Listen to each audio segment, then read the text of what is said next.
पहलवान की ढोलक। तो इस पाठ को हम लोग शुरू करें कि सबसे पहले एक अवस्था दिखाई है, एक स्थिति दिखाई है कि जाड़े का दिन, अमावस्या की रात, ठंडी और काली। अमावस्या कभी भी जब कुछ बुरा दौर दिखाना होता है तो साहित्य में या अन्य जगह अमावस्या की रात की ही ज़्यादा जिक्र होती है, क्योंकि उस समय पूरा अंधेरा होता है, ऊपर से ठंडी भी है और अमावस्या की रात है तो काली रहेगी। मलेरिया और हैजे से पीड़ित गांव, जो गांव है जिस गांव की चर्चा होने वाली है वो उस समय महामारी फैली हुई है, मलेरिया और हैजा की। हैजा यानी कॉलरा जिसको कहते हैं। और वो गांव कैसा है? गांव भयार्त शिशु की तरह थर थर काँप रहा था। भयार्त शिशु, जो ऐसा शिशु यानी बच्चा जो भयभीत हो, डरा हुआ हो, उसको कहेंगे भयार्त शिशु। पुरानी और उजड़ी बांस फूस की झोपड़ियों में अंधकार और सन्नाटे का सम्मिलित साम्राज्य। तो ये जो उजड़ी पुरानी घास फूस की झोपड़ियाँ हैं वो लोगों की गरीबी को दर्शाती हैं, और इस गरीबी में अंधेरा है, चाहे उनके जीवन में अंधेरा है, समय भी अंधेरा है, रात है, और सन्नाटा छाया हुआ है, कहीं से भी किसी प्रकार की आवाज़ नहीं आई है। फिर लिखा अंधेरा और निस्तब्धता, यानी पूरा अंधेरा छा। तो अंधेरा यहाँ दोनों बातें कर रहा है, एक तो उस समय रात है, दूसरा उनके जीवन में भी अंधेरा है क्योंकि दुख है, कठिनाई है। निस्तब्धता, जहाँ कोई आवाज़ ना हो उसको निस्तब्ध कहते हैं। आगे लिख रहे हैं कि अंधेरी रात चुपचाप आंसू बहा रही थी। मानवीकरण किया गया है, जैसे हम लोग कविताओं में पढ़ते हैं, अंधेरी रात का आंसू बहाना। दरअसल ये समय को ही इंगित कर रहा है कि वो समय ऐसा है कि चारों तरफ दुख और भय ही व्याप्त है, सभी लोग दुखी हैं, इसीलिए पूरे वातावरण को दुखी दिखा दिया और अंधेरी रात को आंसू बहाते हुए दिखा दिया। निस्तब्धता दबाने की चेष्टा कर रहे थे, ऐसा लग रहा था कि जैसे ये जो सन्नाटा है उसको, उस सन्नाटे को ख़त्म करने का प्रयास कर रही थी अंधेरी रात, जो आंसू बहा रहे हैं। आंसू बहाने से थोड़ी सिसकने से आवाज़ निकलती है। तो मैं जैसा बता रहा हूँ कि एक तो दुख को प्रकट कर रहा है, दूसरा जो लोग अपने घरों में हैं वो रो रहे हैं, दुखी हैं, क्योंकि घर से कोई न कोई मरा हुआ है, तो इसलिए भी आंसू बहाना है।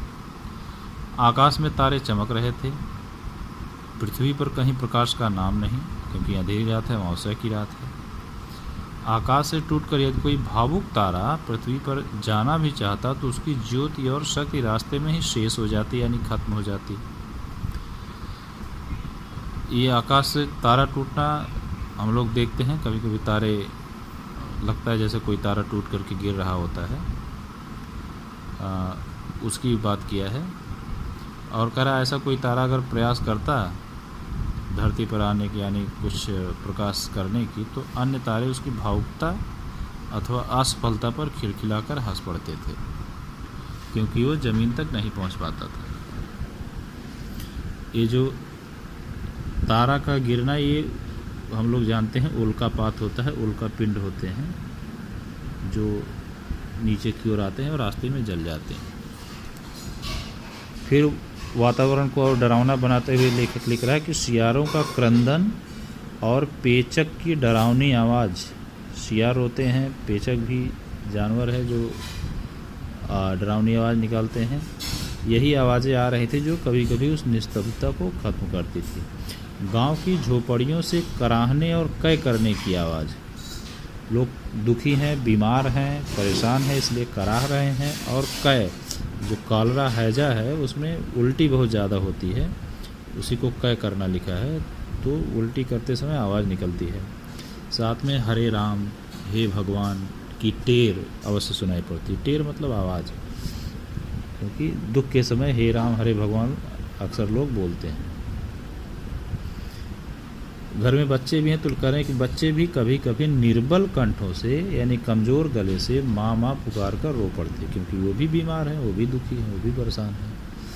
पर करें इससे रात्रि की निस्तब्धता में जो सन्नाटा है रात का, उसमें विशेष बाधा नहीं पड़ती थी। ये जो भी आवाज़ें हो रही हैं, चाहे सियार पेचक की आवाज़, चाहे उल्टी करने की आवाज़, या हे राम हे भगवान, या बच्चों की रोने, इससे जो भी है थोड़ी बहुत आवाज़ हो रही है, वो सन्नाटे में कोलाहल मचा दे, ऐसा कुछ नहीं हो रहा है। करें कि कुत्तों में परिस्थितियों के ताड़ने की एक विशेष बुद्धि होती है। ताड़ना मतलब समझना, बूझना, परिस्थिति को, स्थिति को समझना, बूझना।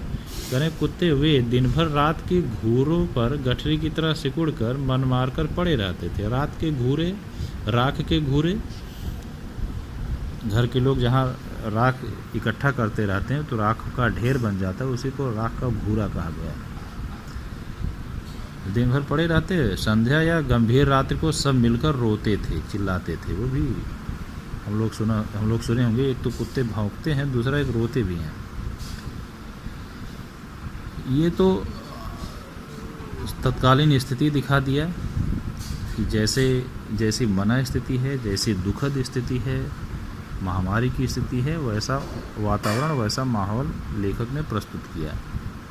अब इस परिस्थिति में कहें रात्रि अपनी भीषणताओं के साथ चलती रहती, उसकी सारी भीषणता को, भीषणता से मतलब ये क्योंकि बहुत दुखी लोग हैं, महामारी है, मर रहे हैं, बीमार हैं, इस भीषणता को ताल ठोंक कर ललकारती रहती थी सिर्फ पहलवान की ढोलक।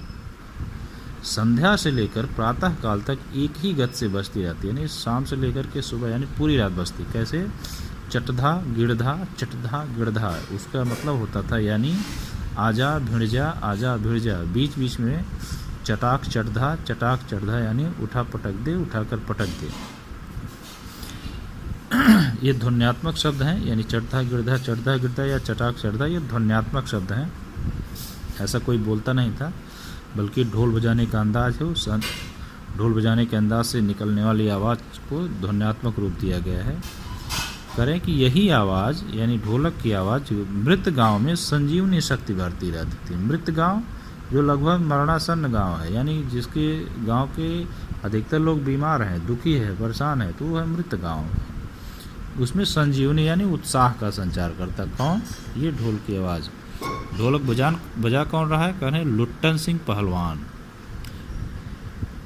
करें कि यूँ तो वह क्या करता था, लुट्टन पहलवान को होल इंडिया भर के लोग जानते हैं, किंतु उसके लिए होल इंडिया की सीमा एक जिले की सीमा के बराबर ही हो।